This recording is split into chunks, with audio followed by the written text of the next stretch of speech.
Hello, this is Al Rail with highlights from a free webinar called Winning Leadership in a Crisis, how we can apply neuroscience to help us cope and provide the leadership our teams need.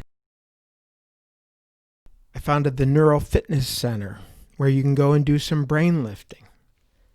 Why do we need brain lifting, you might ask?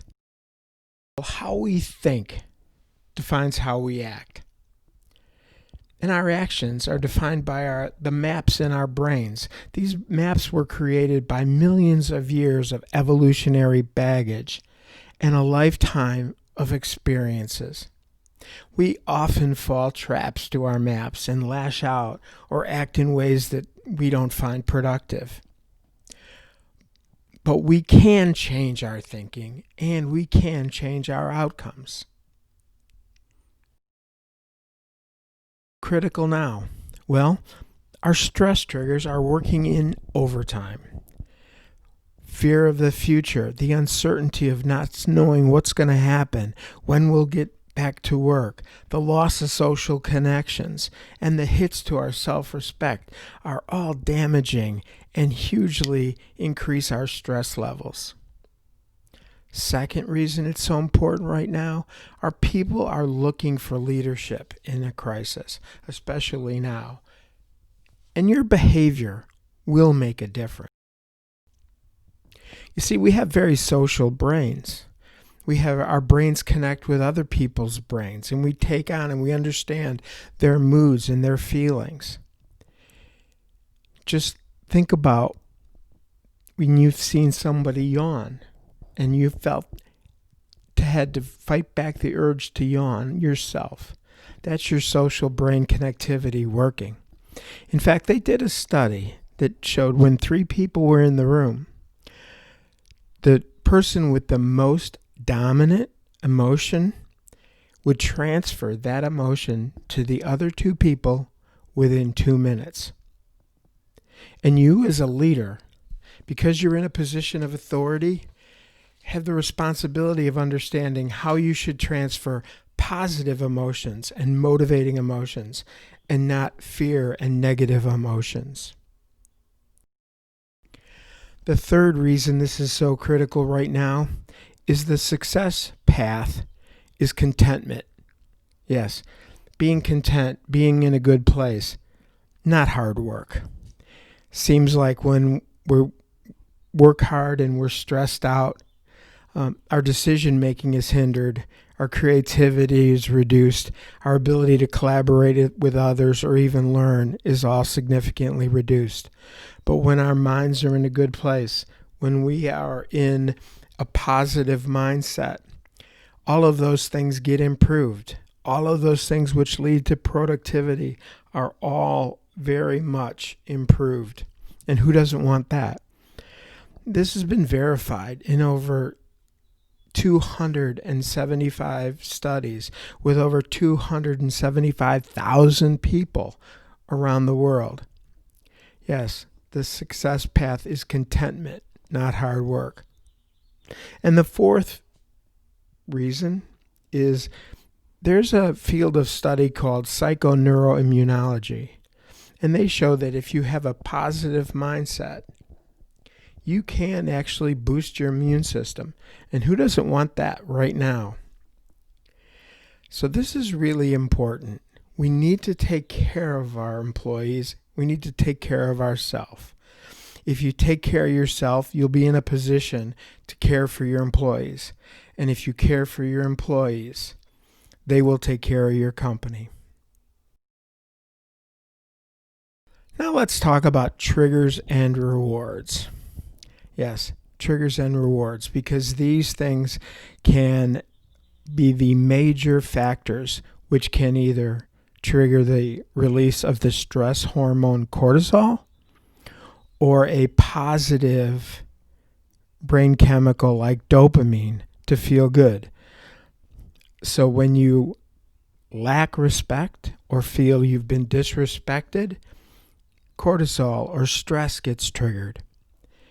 If you feel like someone respects you and you feel respected, you feel in a very positive, motivating towards state. The three major triggers and reward buckets are respect, connect, and direct. Let's go through those very quickly. The action of being respected, whether it's as major as getting laid off from work or as minor as not getting enough likes on your social post. The act of being respected has a huge positive and negative response in our brains. When people feel the act of being respected at work, they're 2 times more likely to stay at a company. The simple act of being recognized and respected for a task releases 8 times the pleasure chemicals as getting a raise. Connection, social connection, as I mentioned, we have very social brains. Social connection is very important. When we feel connected to somebody, we're in a more positive state. When we feel disconnected, we feel loneliness and pain. Studies have shown that social pain, or the feeling of being disconnected, is as strong as physical pain. And lastly, directness, transparency, clarity. Very, very important. When there's a lack of clarity, when there's a lack of understanding of transparency or a path forward, our brains tend to create drama and make up stories. The more uncertainty and the fewer the facts, the more drama, the more fear, and the more stress. So you can understand as a leader that respect, connection, and direction will all be very triggering to your employees, but you can use them as a benefit to motivate and inspire. Now let's talk about what you can do now for yourself and your teams. I'm going to give you 3 things you can do for yourself and 4 things you can do for the people that work for you. What's the most important thing you need to do for yourself? Stay in control. What's the best way to stay in control? Label your emotions. Yes, put a label on how you're feeling. Let's get a little bit more specific so you know what I mean. When I say label your emotions, I'm talking about putting a specific word on how you are feeling right now. Am I feeling sad? Am I feeling angry? Am I feeling depressed? Am I feeling disconnected? Am I feeling disrespected? Am I feeling happy or joyous? Put a word on that emotion. Most of the time you're going to need to use this tool is when you're feeling anger or disconnected or sad or frustrated. That's when you need to really keep your emotions under control. Now, why does this work? This works because the act of thinking will dampen your emotional response. Our brains are controlled by our limbic system, or our emotional brain. When stress takes over, our emotional brains take over. The fight or flight response kicks in, and our brains gets disconnected from the cognitive or thinking part of our brain called the prefrontal cortex. But the mere act of thinking will dampen your emotional response and get your whole brain working for you. So just think, what am I feeling right now? And then feel those feelings and see how your body responds to that level of certainty about how you are thinking and how you're feeling about those feelings. You put yourself back in control. In control is to breathe. Our brains need oxygen. It's critical. Oftentimes, when we're under stress, we either hold our breath or resort to shallow breathing. I've given myself the 1 minute to breathe challenge. Yeah, I just remind myself for 1 minute an hour to mindfully, purposefully breathe. I use a 4x4 breathing technique. 4 deep inhalations, through the nostrils and 4 deep exhalations through your mouth. 4 inhalations, count to 4, 4 exhalations through the mouth. This mindful and purposeful breathing gets through your brain the oxygen you need, stabilizes you, and fights off stress. A great way to stay in control. You need to keep yourself positive and motivated. And a great way to stay in a good place is to practice gratitude. There are over 11,000 studies which inextricably linked gratitude with happiness. They talk about journaling and practicing gratitude of what you're grateful for as a great way to keep yourself mindful and positively motivated. But I want to remind you there's 3 kinds of gratitude. The first, most obvious kind is, what am I grateful for right now? Start writing it down. I'm grateful for your family, your job, your ability to perform certain athletic feats. Whatever it is, what are you grateful for in your life? The second kind of gratitude is to show appreciation to others. Give them a gift, the gift of gratitude. When oftentimes we go through life saying thank you, thank you, thank you, but have we really stopped and given somebody the appreciation that they deserve?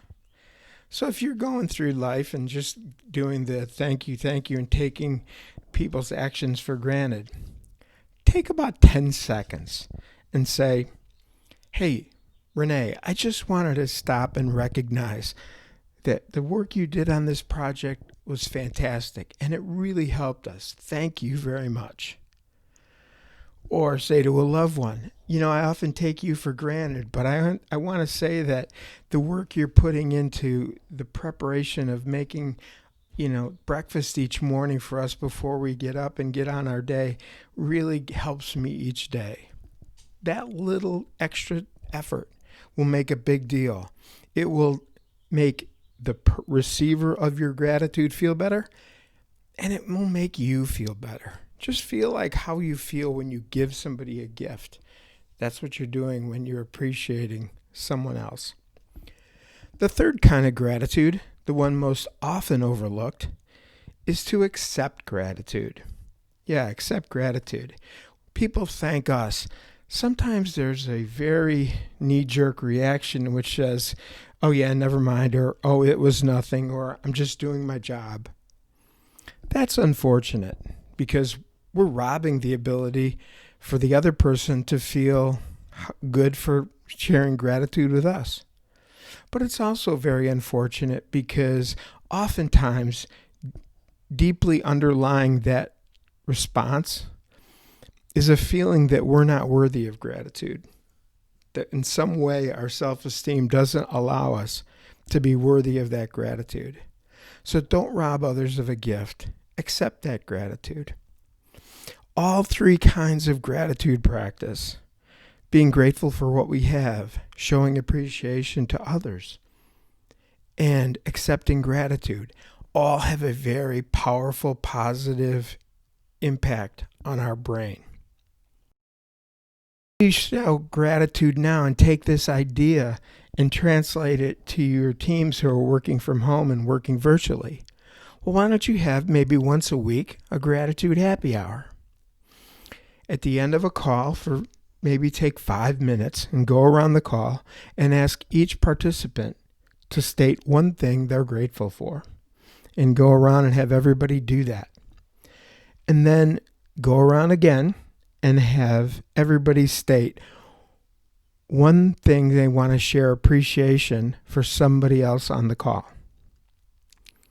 Those 2 things, which won't take more than 5 minutes, will be uplifting and positive and motivating to everybody. And it will also cement a feeling of connectedness to each other in this very desperate time of needing any kind of connection we can. You can do for your teams is communicate, communicate, communicate. Remember I said information dampens the drama that we have. And information, when we provide information, can also boost respect. People feel I'm worthy of this, sharing this information. Communicate with as much clarity and certainty as you can. Now, certainly, there's things you're not going to know, and that's okay. But be clear on what you don't know. Say, we don't know when we're going to get back to work. We don't know what the office situation might look like. But I will let you know as soon as we know. We don't know if there's going to be layoffs, but I will let you know as soon as we know. Okay? Communicate as often as you can. When you communicate often, you can help reduce that uncertainty and dampen that fear. Let everybody know the frequency and cadence of the communication. If you're going to communicate once a week on Monday afternoon, great. Let people know. The certainty of knowing when they'll receive their next update will help them get through the rest of the time period. You want to boost self-respect in your teams? Celebrate the autonomy that they have. Working from home has often been talked about as being disconnected. Try to reframe that. Reframe that disconnection to saying, hey, it's time to take accountability. Your time is yours. You act in whatever kind of timetable you need to do to get the work done and balance the schooling from home or the whatever you need to do. It's your time to use your time productively. Maybe you want to create a forum where people can input their tips and ideas for how they've been able to be more productive while working from home and allow them to share their tips and ideas. This ability to create autonomy and celebrate that autonomy will boost self-respect. And the last thing, the fourth thing you should do for your teams and the other people in your life is to practice powerful empathy. Empathy is understanding and recognizing the condition of others. And as a leader, you should be able to take a strong leadership point of view in how you can demonstrate and model great empathetic behavior. Here are two powerful questions you can use. Remember we talked about labeling our feelings? Well, here's the first question. What are you feeling right now?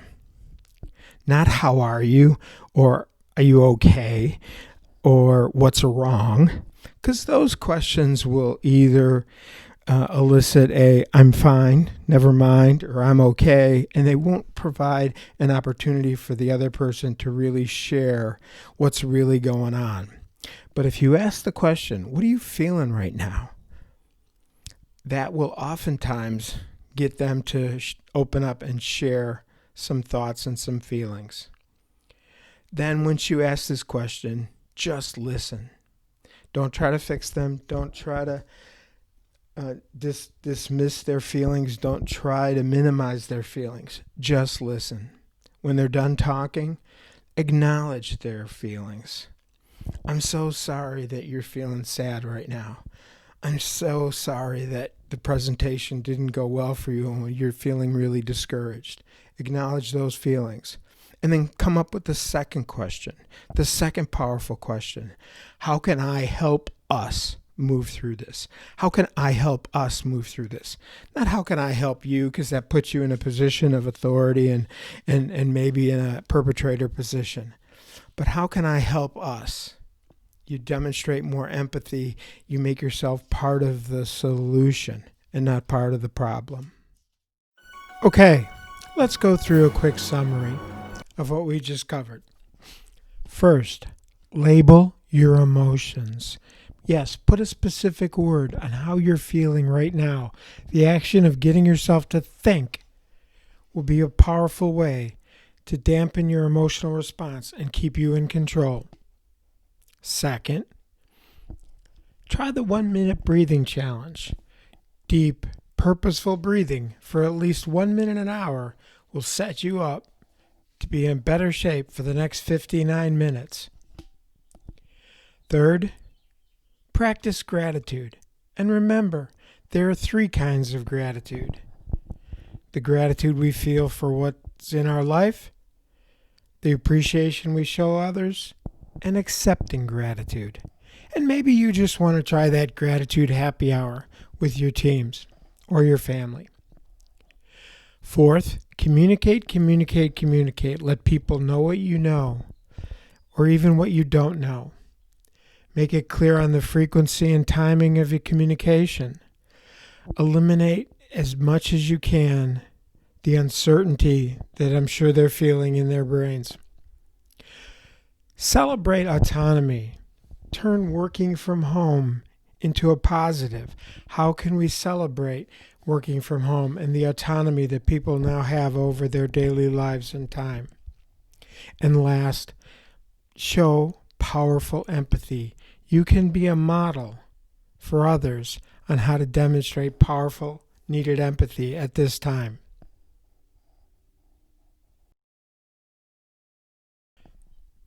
Here's a quote from a movie, highly recommended by the way, called Brian Banks. It says, "All you can control in life is how you respond to life." When we feel we're in control of our life, our self-respect goes up. But in reality, all we can control is how we respond. Life is coming at us fast and furious and with a lot of stress. But we can respond with more self-control, with a more positive mindset, with stronger empathy, greater ability to motivate ourselves and inspire others. All you can control in life is how you respond to life. We are living through times of significant stress and suffering, and how we think can make a world of difference in turning that suffering into a challenge that we need to overcome, or quicksand that will overpower us. Neuro-Fitness is based on the guiding belief that transformational behavioral change is possible if we use brain science to change our thinking. Thank you for listening to this summary of this webinar. If you're interested in learning more, please look at my website, www.neuro-fitness.com. I offer a 5-session neuro-fitness program, neuro-mentoring, and neuro-workshops, which address many of the challenges businesses face these days, all through the filter of neuroscience. And don't forget, please like this video, add a comment, and subscribe to my channel. Until next time, this is Al Rail, signing off and wishing you healthy decisions and lower stress.